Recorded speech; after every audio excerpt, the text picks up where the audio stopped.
안녕하세요. 오늘은 로마서 2장 1절에서 5절 말씀 가지고 하나님의 심판 원칙이라는 제목으로 은혜를 나누고자 합니다. 바울은 복음을 부끄러워하지 않는다고 했습니다. 복음은 사람을 구원하는 하나님의 능력입니다. 복음에는 하나님의 의가 나타났습니다. 복음에는 하나님의 진노가 나타나 그리스도께 나아가도록 재촉합니다. 그것이 복입니다. 바울은 죄의 목록을 나열했습니다. 먼저 우상 숭배의 죄가 있습니다. 또한 병리적 육신의 정욕이 있습니다. 세 번째로 타락한 죄의 정상의 열매들을 보여주었습니다. 오늘 본문은 연이어서 주어지는 말씀입니다. 유대인들은 어떻게 반응할까요? 유대인들은 스스로의 의에 붙잡혀 있었습니다. 특별한 선민의식이 있었습니다. 나름대로의 거룩한 삶을 산다고 생각했습니다. 저 세리와 같이 아니함을 감사하나이다 라고 기도했습니다. 이방인들과 다른 구별된 삶을 자랑했습니다. 자신들은 유대인이기 때문에 천국 문이 활짝 열려 있다고 생각했습니다. 이런 위의 죄의 목록들은 저 짐승 같은 이방인에게만 해당된다라고 여겼습니다. 유대인들은 절기마다 제사를 드립니다. 11조를 구별하여 드립니다. 기도생활, 구제생활을 합니다. 흠잡을 데가 없습니다. 그러기에 1장의 타락상은 이방인의 것이다 라고 규정을 지은 것입니다. 유대인들에게는 해당이 되지 않는다라고 그렇게 반문을 할 것입니다. 바울은 이것을 염두에 두고 오늘 2장에서 말씀을 전하고 있습니다. 유대인들은 이런 생각을 가지고 있었습니다. 육신으로 아브라함의 자손인 자들은 비록 그들이 죄인이요 하나님을 믿지 않고 불순종할지라도 영원한 왕국에 참여한다. 이런 믿음을 저들은 가지고 있었습니다. 아무리 최악의 유대인이라 할지라도 지옥 문 앞에는 아브라함이 지키고 있어서 지옥에 못 들어가도록 막아주신다라고 그렇게 생각을 했습니다. 비록 행실이 나쁘더라도 그것은 상급을 상실할 뿐이지 그들은 심판에서 면책특권을 받는다라고 생각을 한 것입니다. 여기에 대해서 바울은 대답합니다. 1절에 그러므로 남을 판단하는 사람아 누구를 막론하고 내가 핑계하지 못할 것은 남을 판단하는 것으로 내가 너를 정죄함이니 판단하는 내가 같은 일을 행함이니라. 하나님의 심판 원칙이 무엇입니까? 유대인들은 이방인들의 죄가 얼마나 하나님 앞에 더러운가를 의식하고 있었습니다. 자신들은 선과 악을 잘 분별하는 지식이 있었습니다. 남을 판단하는 지식적 능력이 있었습니다. 이것은 유대인뿐만 아니라 오늘날 종교 생활을 하는 사람들도 마찬가지입니다. 로마서 1장 20절에 보면 창세로부터 그의 보이지 아니하는 것들 곧 그의 영원하신 능력과 신성이 그가 만드신 만물에 분명히 보여 알려졌나니 그러므로 그들이 핑계하지 못할지니라. 로마서 2장 15절에 이런 이들은 그 양심이 증거가 되어 그 생각들이 서로 혹은 고발하며 혹은 변명하여 그 마음에 새긴 율법의 행위를 나타내느니라. 이방인들은 그들의 마음속에 새겨진 율법이 있다라는 것입니다. 하나님께서 위로부터 주어진 양심의 법이 있는 것입니다.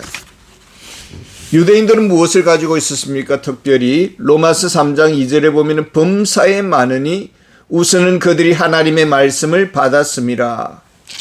모세를 통해서 주어진 율법이 있습니다. 모세오경을 하나님으로부터 선물 받았습니다. 철저히 모세오경을 외우면서 교육받았습니다. 그리고 말씀의 분별력이 생긴 것입니다. 문제는 말씀대로 본인들은 살아가고 있는가라는 것입니다. 유대인들은 천국 티켓은 이미 소유하고 있다고 믿었습니다. 그러니까 지식과 삶의 실천이 구분되어 있었다라는 것입니다. 알기는 많이 합니다. 가르치기도 잘합니다. 그러나 그렇게 살지는 않았습니다. 이것이 바리새인들의 흠이었습니다. 히브리서 10장 26절 27절에 우리가 진리를 아는 지식을 받은 후 짐짓, 이 짐짓이라는 말은 고의적으로라는 뜻입니다. 짐짓 죄를 범한 적 다시 속죄하는 제사가 없고 오직 무서운 마음으로 심판을 기다리는 것과 대적하는 자를 태울 맹렬한 불만 있으리라. 이스라엘 구약에 보면 이스라엘 나라에 전쟁이 일어났고 경제 사정이 극도로 나빠졌습니다. 국가는 큰 위기에 처해서 백성들은 서로 아이들을 잡아먹는 일까지 있었습니다. 이때 한센병을 앓고 있는 몇이서 우리가 이렇게 굶어 죽을 패사 기왕이면은 적진에 가서 한번 밑지어 본전이니까 먹을 것을 구하러 가자 했습니다. 그리고 죽으면 죽으리라는 마음으로 갔는데 적들은 다 도망가고 없었습니다. 그리고 적들이 남겨둔 수많은 음식들과 그리고 노획물들이 가득했습니다.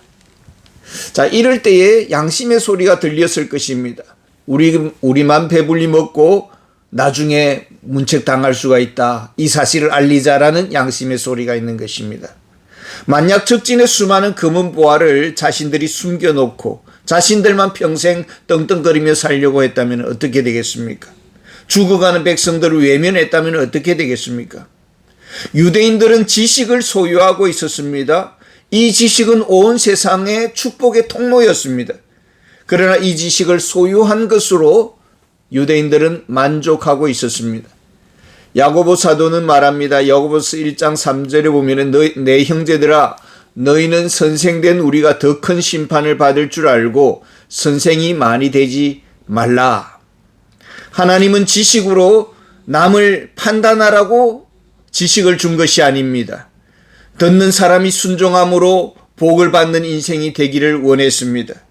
성경은 학자들처럼 분석하고 연구하기 위해서 주어진 것이 아니라 겸손히 말씀에 순종하라고 주신 책입니다.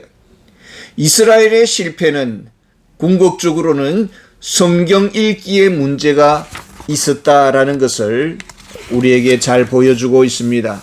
두 번째로 하나님의 심판의 원칙은 무엇입니까? 2절과 3절을 보면은 이런 일을 행하는 자에게 하나님의 심판이 진리대로 되는 줄 우리가 아노라.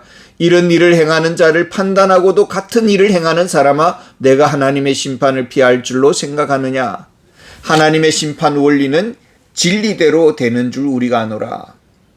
유대인들은 말씀의 잣대를 다른 사람들을 판단하는 데 사용했습니다. 말씀을 소유한 특권을 가지고 있다고 생각했습니다. 그리고 그것으로 남을 비판하고 정죄하고 판단했습니다. 자신들은 회개하지 않았습니다. 죄를 또 좀 지어도 유대인들은 괜찮다라고 했습니다. 하나님은 벌을 주지 않는다라고 생각을 했습니다. 하나님이 어떤 분이십니까? 하나님은 어떻게 심판하십니까? 시편 96편 13절에 보면은 그가 임하시되 땅을 심판하러 임하실 것임이라. 그가 의로 세계를 심판하시며 그의 진실하심으로 백성을 심판하시리로다. 하나님은 의로우신 분입니다. 하나님은 정직하십니다.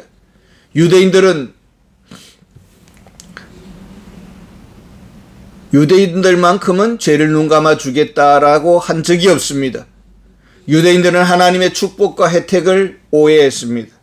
자신은 아무리 큰 죄를 지어도 지옥에 보내시지 않고 또 잘못에 대해서는 하나님은 눈 감아 주신다라고 생각을 했습니다.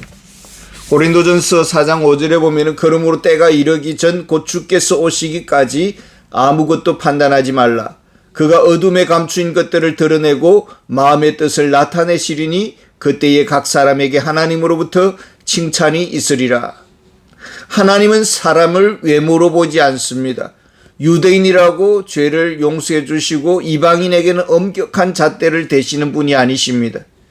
유대인들의 특권 의식이 이중적 인간성으로 만들었습니다. 마태복음 23장 27절에 보면은 화 있을진저 외식하는 서기관들과 바리새인들이여 회칠한 무덤 같으니 겉으로는 아름답게 보이나 그 안에는 죽은 사람의 뼈와 모든 더러운 것이 가득하도다. 아브라함의 후손들은 항상 용서해 주신다. 항상 용납해 주신다.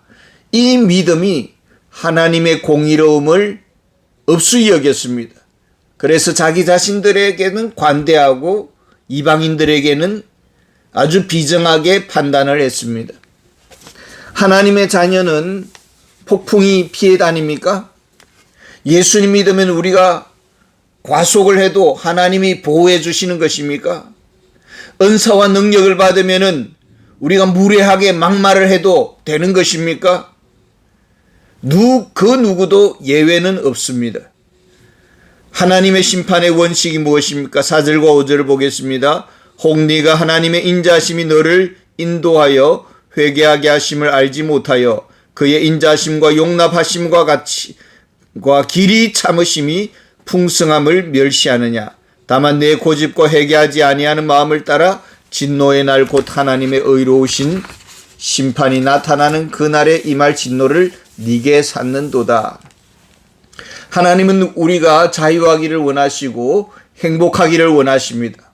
혹시 죄를 범하였을지라도 말씀 안에서 깨닫고 회개하고 돌아오기를 원하십니다. 그래서 하나님은 우리에게 기회를 주시는 것입니다. 하나님 앞에 나와 용서를 구하기를 하나님은 기다리고 있습니다. 참으시는 하나님, 친절을 베푸시는 하나님, 기다리시는 하나님 앞에 우리들이 점점 익숙해져 갑니다. 그래서 하나님을 아주 너무 물렁하게 보는 것입니다. 어떤 일반인이 격투기 운동선수를 보니 별로 신통찮게 보이는 것입니다. 내가 전 선수와 싸워도 이길 수 있다고 판단을 하고 자꾸 앞에서 깝죽댑니다. 나는 당신과 싸워도 이길 수 있다라고 자꾸 도발을 하는 것입니다. 운동선수는 참습니다. 이 참음이 힘이 없어서 약해서 그런 줄 상대방은 지금 오해를 한 것입니다. 그래서 더더욱 거세게 이렇게 노골적으로 덤비는 것입니다. 한번 싸워보자고 그렇게 도발을 합니다. 왜 격투기 선수는 참을까요? 그냥 한 방이면 끝날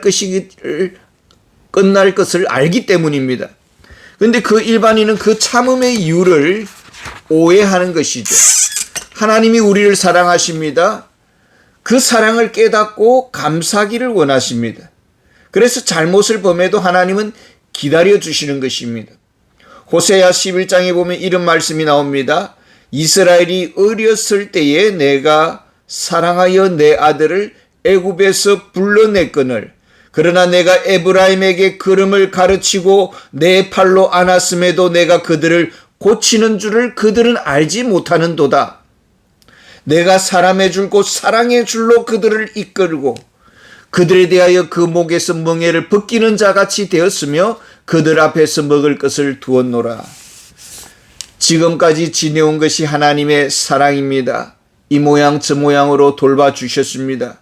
하나님은 노아 시대에 120년 동안이나 회개할 기회를 주었습니다.